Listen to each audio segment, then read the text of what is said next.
Hello friends, कैसे हैं आप सभी। चलिए आज स्टार्ट करते हैं अपन अनुवादन मतलब ट्रांसलेशन। ठीक है। अब जैसे कि हमने पढ़ा था डीएनए से हमने किसका निर्माण किया, आरएनए का।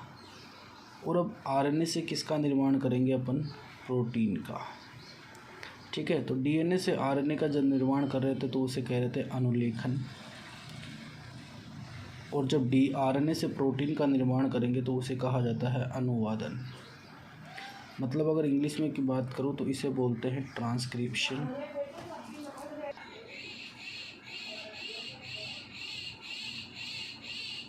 और इसे बोलते हैं ट्रांसलेशन। ठीक है। तो इसकी बात हमने पिछले वीडियो में कर ली है, ट्रांसक्रिप्शन की। और यहाँ तक कि हमने डीएनए से डीएनए का निर्माण प्रतिकृतिकरण की बात भी पहले वाले वीडियो में कर ली है। अब अपन बात कर रहे हैं ट्रांसलेशन की। ठीक है। तो क्या होता है अनुवादन। देखो एमआरएनए पर, अब एमआरएनए पर क्या उपस्थित होते हैं, एमिनो अम्ल उपस्थित होते हैं। इन एमिनो अम्ल को पॉलीपेप्टाइड श्रृंखला में बदलना ही क्या कहलाता है, पॉलीपेप्टाइड श्रृंखला में बदलना, स्ट्रक्चर में बदलना ही क्या कहलाता है, अनुवादन कहलाता है। ठीक है। तो देख लेना, एमआरएनए के जो न्यूक्लियोटाइड्स होते हैं उनकी श्रृंखला में एमिनो अम्ल उपस्थित होते हैं। इन एमिनो अम्लों को पॉलीपेप्टाइड श्रृंखला में परिवर्तित करना ही अनुवादन कहलाता है। ठीक है। अच्छा, अनुवादन कहाँ संपन्न होता है भाई। अनुवादन जो होता है वो कोशिका द्रव्य में, किसमें, कोशिका द्रव्य में राइबोसोम पर या राइबोसोम की सतह पर होते हैं। ठीक है। तो अनुवादन कहाँ होता है, अनुवादन कोशिका द्रव्य में राइबोसोम की सतह पर होते हैं। अब देखो अनुवादन की जो क्रिया होती है उसमें निम्न चरण सम्मिलित होते हैं। अनुवादन की क्रिया में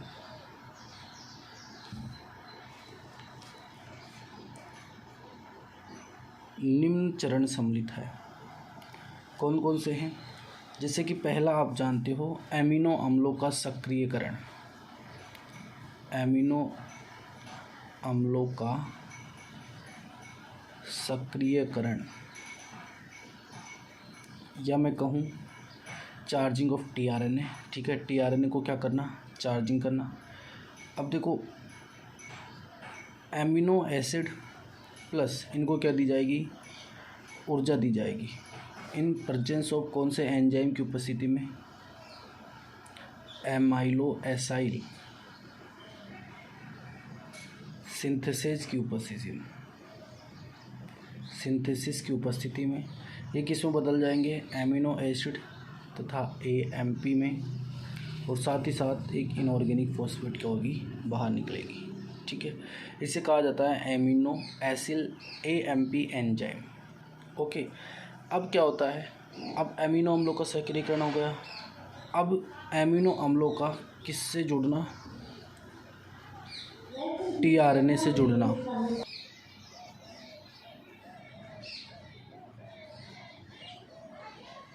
ठीक है। अब क्या होगा, ये जो एमिनो एसिड एएमपी है ये किससे जुड़ेगा, टीआरएनए से जुड़ेगा। और टीआरएनए से जुड़ने के बाद बनाएगा amino acid tRNA plus AMP, यहाँ क्या हो जाएगी, अलग हो जाएगी। ठीक है। तो ये सबसे पहला जो चरण आता है वो आता है एमिनो अम्लों का सक्रियकरण। इसमें एमिनो अम्ल एटीपी उसमें ऊर्जा दी जाती है तो एमिनो एसिड एएमपी में परिवर्तित हो जाता है। फिर ये एमिनो एसिड एएमपी टीआरएनए से जुड़ता है तो मतलब अब टीआरएनए का क्या हो गया, सक्रियकरण हो गया, तो ये बन जाता है। ओके। अब दूसरा चरण जो आता है वो आता है अपने का पॉलीपेप्टाइड श्रृंखलाओं का निर्माण। पॉलीपेप्टाइड श्रृंखला का निर्माण या प्रारंभन। ठीक है, प्रारंभन। अब देखो, ठीक है, तो अब अपन बात कर रहे हैं पॉलीपेप्टाइड श्रृंखलाओं का प्रारंभन। सबसे पहले जो एमआरएनए होता है, ठीक है, सबसे पहला जो पॉइंट है वो क्या है, एमआरएनए राइबोसोम की छोटी उप इकाइयों पर जुड़ता है। पर जुड़ता है कि छोटी उप इकाइयों पर जुड़ता है। ठीक है, mRNA किस पर जुड़ गया? छोटी उप इकाइयों पर जुड़ गया। अब एमिनो अम्ल जो कौन लेकर आ रहा है? टीआरएनए लेकर आ रहा है। ठीक है, जैसे ये मेरा mRNA है, ओके, ये मेरा mRNA हो गया, ये 5 डेज हो गए, और ये कौन सा डेज हो गया? 3 डेज हो गया। अब सबसे पहले एक टीआरएनए आएगा, और टीआरएनए एक एमिनो अम्ल लाएगा जो उसके संगत कोडोन से क्या करेगा? उसको जोड़ेगा। जैसे मैंने यहाँ जोड़ दिया, AUG यहाँ मेरा है, ठीक है, AUG है, तो उसके संगत कोडोन को कौन जोड़ रहा है? टीआरएनए लेकर आया, ठीक, उसके संगत कोडोन को यहाँ पर वो जोड़ेगा। देखो, AUG से इसलिए जुड़ता है क्योंकि AUG कौन सा कोडोन होता है? प्रारंभन कोडोन होता है। ठीक है, तो ये कोई एमिनो एसिड को लाता है टीआरएनए, जैसे कि मैं मान लिया मेथियोनिन को लाता है। किसको लाता है? मेथियोनिन को। मेथियोनिन को ला लिया, और ये AUG कोडोन से क्या हो गया? जुड़ गया। ठीक है, अब इसके बाद में एक और साइट होती है जी, ये तो राइबोसोम की छोटी उप इकाई होती है, इसके आगे राइबोसोम की बड़ी उप इकाई होती है। इससे एक और टीआरएनए आकर क्या हो जाएगा? एक एमिनो अम्ल को लाएगा, और वो इससे जुड़ जाएगा। ठीक है, अब देखो, ये जो होते हैं ये जुड़ गए। अब राइबोसोम पर क्या होता है? 2 बंधन स्थल पाए जाते हैं, एक तो होता है पी साइट और एक होता है ए साइट। अब इधर वाला तो होता है पी साइट, और इधर वाला होता है ए साइट। देखो, पी साइट का मतलब, पी का मतलब होता है यहाँ पेप्टाइड, और ए साइट का मतलब होता है एमिनो एसिड। ठीक है, तो अब जो आगे अपन पढ़ते जाएंगे तो उसमें ऐसा होता जाएगा कि पेप्टाइड बॉन्ड पी साइट पर बनते जाएंगे, जबकि ए साइट पर एमिनो एसिड आकर जुड़ते जाएंगे। ठीक है, तो राइबोसोम पर 2 साइट होते हैं, तो पी साइट और ए साइट। अब क्या होगा? ये दोनों जो एमिनो एसिड है, एक तो ये लेकर आ रहा है और एक ये लेकर आ रहा है, इन दोनों के बीच में निर्माण होगा किसका? एमिनो एसिड का, सॉरी पेप्टाइड बंध का, या पेप्टाइडल ट्रांसफरेज एंजाइम का,